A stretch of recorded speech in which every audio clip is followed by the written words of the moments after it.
नमस्कार, आपके साथ मैं हूं रोहित कुमार। खबर है बिहार से, जहां के राजधानी पटना के सबसे बड़े अस्पताल पारस को लेकर के कई सारे सवाल हमेशा से खड़े होते रहे। बड़ी बात यह है कि पारस अस्पताल को बंद किए जाने की अब मांग उठने लगी है, और ये मांग किसी और ने नहीं बल्कि जन अधिकार पार्टी के राष्ट्रीय अध्यक्ष पप्पू यादव की तरफ से की गई है। दरअसल कई ऐसे अस्पताल हैं जहां पर पप्पू यादव लगातार, जब वो जेल से बाहर थे तो वहां पर जाकर के वहां की खामियों को उजागर करते रहे हैं। कई बार मरीजों को भर्ती करवाते रहे हैं, तो वहां पर मरीजों को जब अगर बेहतर इलाज नहीं मिलता रहा है तो उन अस्पतालों पर भी उनकी तल्ख टिप्पणियां सामने आती रही हैं।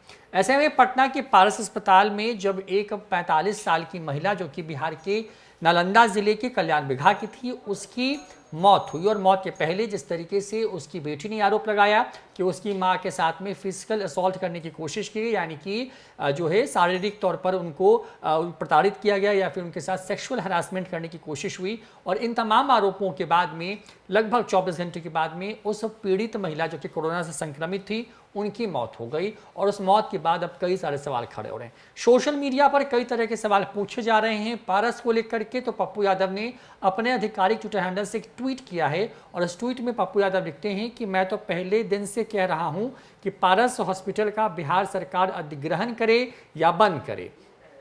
कोरोना पॉजिटिव मरीज के साथ सेक्सुअल असॉल्ट हुआ या फिर ऑक्सीजन लेवल 89 पर रहने और लंग्स में बहुत कम संक्रमण के बावजूद वेंटिलेटर पर डालकर उन्हें मार दिया गया, यह सब हत्यारे हैं, दंडित हों। और हैशटैग शट डाउन पारस हॉस्पिटल, ये हैशटैग ट्रेंड करवा रहे हैं पप्पू यादव।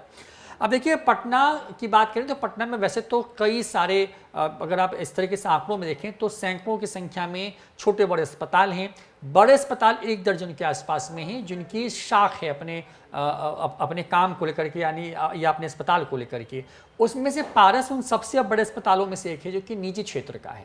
वहाँ पर कई बार इस तरह के वीडियो सामने आते रहे। कभी मंत्री, उस वक्त मंत्री रहे श्याम रजक का शरीर जला देने की बात सामने आई हो, या फिर दूसरी मामले हों जिसमें आप कह सकते हैं जिसमें मरीज को वेंटिलेटर पर रख करके जिसकी मौत हो चुकी है उससे पैसे वसूलने की बात हो, या फिर मरीजों को बंधक बनाने की बात हो। इस तरह के कई बार कई आरोप लगते रहे हैं, और उन आरोपों के लगने के बाद उन पारस अस्पताल प्रबंधन के खिलाफ में एफआईआर तक होती रही है। इन तमाम खबरों के बीच में जब एक 45 वर्षीय कोरोना संक्रमित महिला पारस में भर्ती हुई तो उसने अपनी बेटी को एक इमरजेंसी मैसेज करके बुलाया। जब बेटी पहुंची तो मां का कहना यह था कि उसके साथ गलत हरकत करने की कोशिश हुई।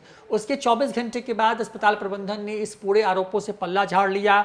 उसके बाद बेटी ने कहा कि वो मां का बेहतर इलाज चाहती हैं, लेकिन जब इस आरोप को लगाया गया उसके बाद उसकी मां का लंग्स 89, जो ऑक्सीजन लेवल था वो 89 था, और जो संक्रमण था वो बहुत ज़्यादा नहीं था उनके हिसाब से। उसके बाद भी उसको वेंटिलेटर पर, यानी कि उसकी मां को वेंटिलेटर पर डाल दिया गया, और उसके बाद उसकी स्थिति खराब हुई और 24 घंटे से कम वक्त तक ही वो जिंदा रह पाई और उनकी मौत हो गई। उसकी मौत के बाद से लगातार कई सारे सवाल जो हैं खड़े हो रहे हैं, और अब उन सवालों के बाद जो पारस अस्पताल है उसको बंद करने की जो मांग है वो जोर पकड़ रही है। फिलहाल इस वीडियो में इतना ही। नमस्कार।